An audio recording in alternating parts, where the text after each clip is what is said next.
Hi guys, I'm a Forester here. My wife and I are on the road again. Let me give you a 360 and maybe that'll help you figure out where we are right now. Okay, I'll come back the other direction. You may have seen the sports stadium over here before. I may have shown it in a video. And I know I did a video on one of those bikes that just went by. Alright, but we're in Hangzhou, China, and if you follow my channel, you know that our daughter, lives in Hangzhou, China, and her family.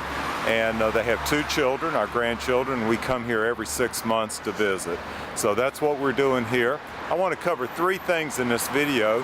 First of all, I want to cover trip planning, because planning this trip has been like none other. Second, I want to cover EDC, what I'm carrying while I'm in China. And third of all, I want to cover the sidewalks in China. I had a brain fart right then, but I wanted to cover the sidewalks in China because there's an unusual characteristic about these sidewalks, so be sure and stay tuned for that. Okay, first of all, let me talk about trip planning. Whenever we come over, we always camp out here in Hangzhou for 2 weeks, and to be honest, we wanted to see a little bit more of China on this particular trip. So we were going to go to a water city called Zhaozhuang, which is like the Venice of China, or Venice of Asia, I think they call it. We wanted to go walk the Great Wall. I wanted to do a video on the Great Wall. Of course, come to Hangzhou. We wanted to go to Chengdu and see several things in Chengdu, which is in western China. Things like there's a panda breeding center where you can actually hold baby pandas. We wanted to go into the western desert, and there's an oasis village that we wanted to visit.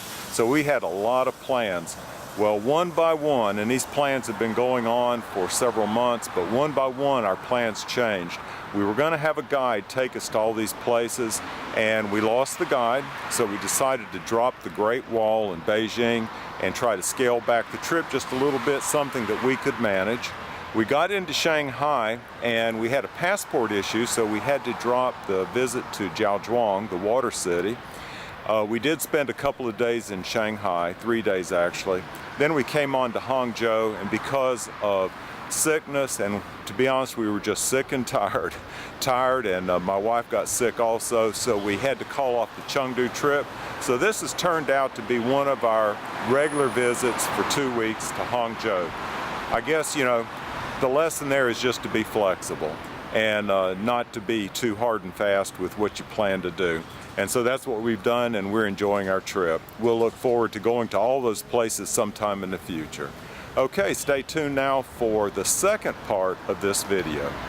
Okay, let's go on to part 2 of this video. I wanted to show you what I carry when I come to China, and I'm actually carrying less now than I normally do, and I'll go over this quickly. I chose to carry my Ebo watch, and I'm not sure how you pronounce that. I pronounce it Ebor. This is called the Ebor Diamond Watch. I bought it here in China on our first visit, and so it's a watch that's designed for Chinese businessmen to carry. I always carry a pen, and this is actually a stylus flashlight that's come in handy. I'm carrying 2 flashlights. The other one, of course, is this Creon. I've shown these flashlights lately in several videos, so you're very familiar with them. They come in handy because we do a lot of walking, and walking at night in particular. Okay, you've seen my Fitbit. Instead of my Charge 2, I decided to carry this Fitbit 1 because it carries a charge longer, so I've only had to recharge it 1 time. And I've been averaging somewhere around 17,000 steps per day. I think 24 or 25,000 steps in 1 day was my maximum. I'm carrying a cell phone, and I'm doing something new and different that I've never done before on these China trips, and I put a SIM card in from China Unicom, and so that's given me access to be able to make phone calls and also internet access on the go, which is great for not getting lost because you can look at a map while you're traveling. So that's come in real handy. Okay, I carry my wallet, money, some change, and then I carry a lot more, and I'm not going to go into this, but I carry this Mountain Smith fanny pack everywhere I go. It's got our passports, it's got some first aid gear, It's got my cash. It's got everything in it. So I thought I lost it one time, but I didn't. I found it. So that's fantastic. That's what I carry.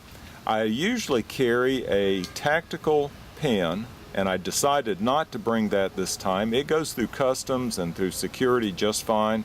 I don't even put it in checked luggage. I just carry it in my pocket. Nobody pays any attention to it. I also started to bring a tactical flashlight, and I decided against that also.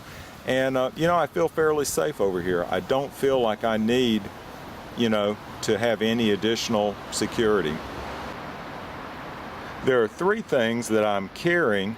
Not hardware necessarily, but three things that I'm doing this time that I haven't done before that are making life a lot easier. I already mentioned the SIM card and the cell phone. That was one thing. But related to internet access, not on my phone but on a computer, a tablet, I have had a lot of trouble accessing the programs, the websites that I'm typically used to, like YouTube, a lot of the social media stuff, my Gmail account for internet, for email. And so I have a VPN that I use, but that VPN was being blocked and it had been shut down. So for the first week, I didn't have access to email or any of my social media. And you know, I was going through YouTube withdrawal. Some of you may know what that feels like. But I was getting behind on everything, communicating with comments and all. And so I kept casting around, and I finally found a VPN that works with my tablet, and it works fantastically. Now, I'm not going to name it because I don't want it shut down. But if you look around enough, you can find a VPN that works. The third thing that I'm doing differently is in my wallet up here, and that's one of my credit cards. I went ahead and normally when we come over here, I go to one of the counters and convert my US dollars into Chinese RMB. I decided not to do that this time, to try something different, and so I just used an ATM. I checked with my credit card company to see what ATM they work with over here. And so I just used my credit card. I've made 3 withdrawals for cash. And so it's very convenient to be able to just, as you need money, take it out of the ATM just like in the United States. So that, I don't know what the conversion rate is. I wish I could tell you that, but I won't find that out until I get back into the US. I didn't get any receipts from the ATM, which that might have been my fault for just not knowing how to request a receipt. Okay, but those are 3 things that I've done differently. The SIM card for continuous communication and internet, the credit card for money withdrawals, and then the VPN for internet access unblocked. Those things have made life a lot more amenable, I guess, here in China. Okay, the last thing that I wanted to mention are the sidewalks. And you can look down this long, broad sidewalk and you see 2 types of bricks at least. You have these granite stones like this right here, but then you have 1 row of these tiles with the slots. I've talked to local people and there's 2 thoughts what these may be about. There's actually 2 different types of tiles. There's these with the slots, and then there's also some with circles. And I'll show you some of those up at the corner. But one thought is that these are just an architectural feature on these sidewalks to create interest.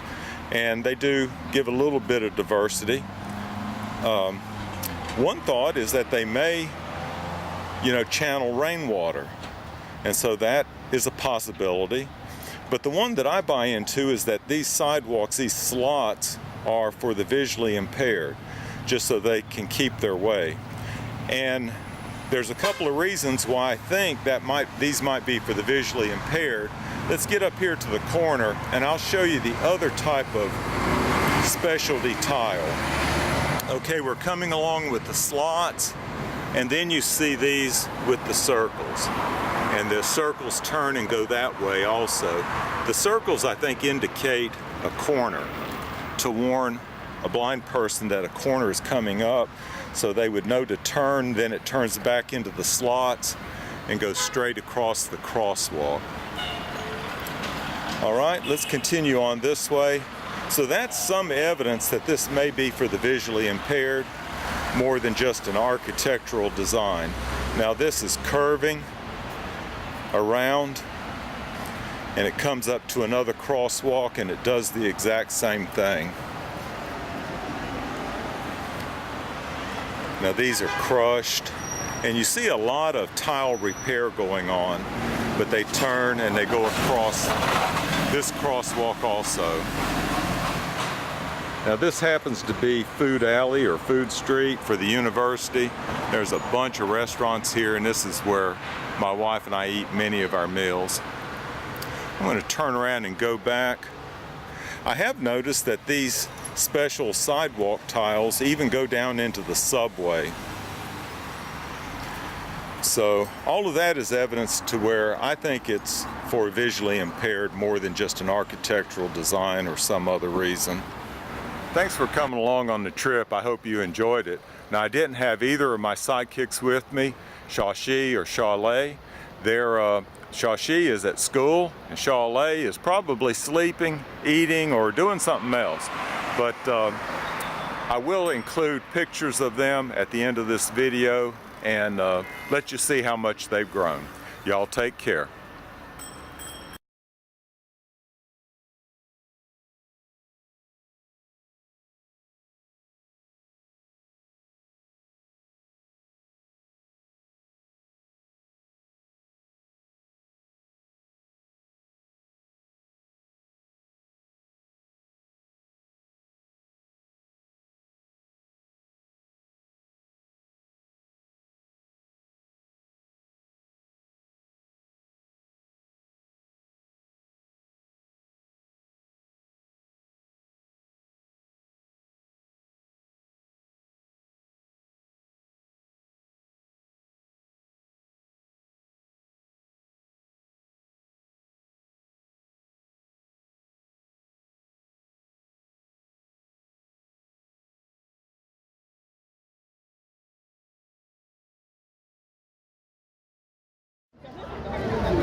美女，不好意思，这个位置是我们刚才